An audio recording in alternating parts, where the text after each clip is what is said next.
ఖమ్మం నగరంలోని మహమ్మదీయ కాలేజీ యజమాని ఎస్ఏ పాషా ఇంటి ముందు పురుగుల మందు డబ్బా పట్టుకుని గుదిమల్లకు చెందిన రైతులు ఆందోళనకు దిగారు.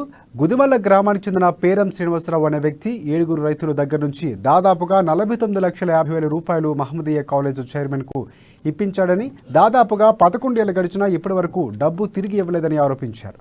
ఇంతవరకు ఒక్క పైసా కూడా చెల్లించకపోవడంతో పురుగుల మందు డబ్బాతో ఇంటి వద్ద ధర్నా నిర్వహించారు. వెంటనే తమ డబ్బు తిరిగి ఇవ్వాలని డిమాండ్ చేశారు.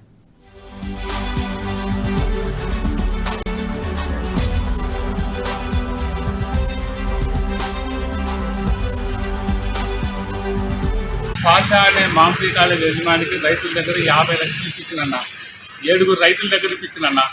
అయితే ఆయన ఏంటంటే కొంచెం టైం పెట్టి ఆఫ్ చేసుకుంటూ పోస్ట్ చేసుకుంటూ వచ్చింది. ఆఫ్ చేసుకుంటూ వచ్చి తర్వాత ఇంత అని చెప్పి ఆయనే పోలీస్ స్టేషన్లో పెట్టిండు. వెంకారెడ్డి గారు, ఏసీపీ వెంకారెడ్డి గారు ఉన్నప్పుడు ఏసీపీ గారి దగ్గర పెట్టిండు. ఆడికి వచ్చిన తర్వాత నీ పెద్ద మనుషులు తెచ్చుకున్నా అన్న. పెద్ద మనుషులు రేపు మాట్లాడతాం, ఎల్లుండి మాట్లాడతాం అని చెప్పి మాట్లాడి పంచాయతీ చేసి కేసు పెట్టారన్న. ఆడ వస్తుందంటే complaint CC number, case number చెప్పండి. ఏమనుంటే ఏసీపీ వెంకటరెడ్డి గారి దగ్గర పెట్టి